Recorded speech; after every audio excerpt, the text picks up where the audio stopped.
नमस्कार. सखी कट्टा चॅनलमध्ये मी धनश्री साकडे तुम्हा सर्वांचं स्वागत करते. आई माझा गुरु, आई कल्पतरू. आई म्हणजे आपले सर्वस्व असते. आई ही आपल्या आयुष्यातील पहिली गुरु असते. आई म्हणजे मायेचा सागर, आई म्हणजे प्रेमाचा पाझर. आईची महती, लेख याविषयीची आपण माहिती बरीच ऐकली असेल. आई म्हणजे मूर्तिमंत वात्सल्याचा झराच होय. अशा आशयाची एक कविता कवी यशवंत यांनी लिहिलेली आहे.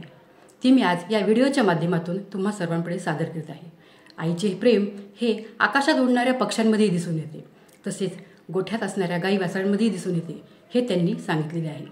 ज्यांना आई आहे त्यांना सर्वस्व असते, परंतु ज्यांची आई नसते त्यांच्या मनातील खंत या कवितेतून व्यक्त केलेली आहे. चला तर मग पाहूया.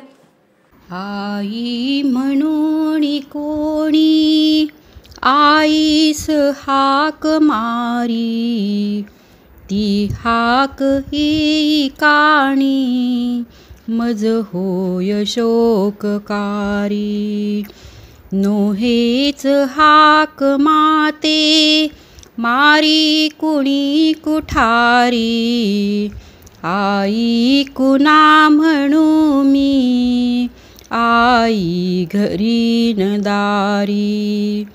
ही न्यूनता सुखाची चित्ता सदा विदारी, स्वामी तिन्ही जगाचा आई विना भिकारी. चारामुखी पिलांच्या चिमणी हळूच देई, गोठ्यात वासरांना त्या चाटतात गाई. वात्सल्य हे पशूंचे मी रोज रोज पाही, पाहुणी अंतरात्मा व्याकुळ मात्र होई.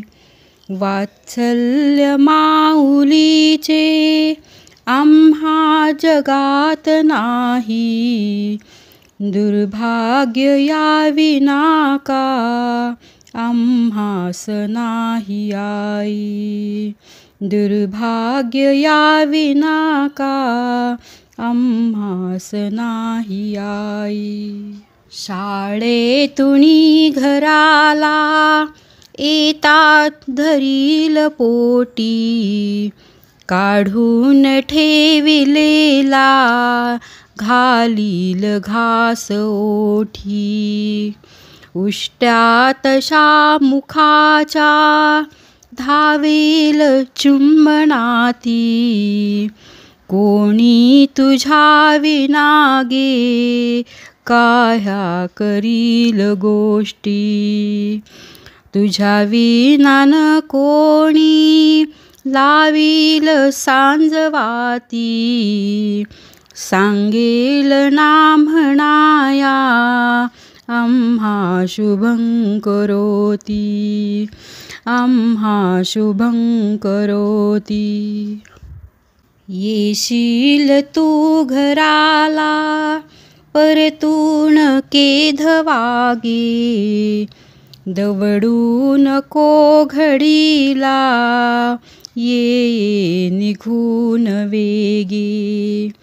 हे गुंतले जीवाचे पायी तुझ्याच धागे, कर्तव्य माऊलीचे करण्यास येई वेगे.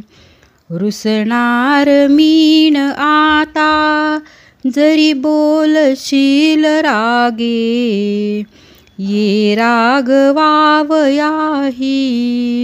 परी येई वेगे, परी येई वेगे, परी येई वेगे. धन्यवाद.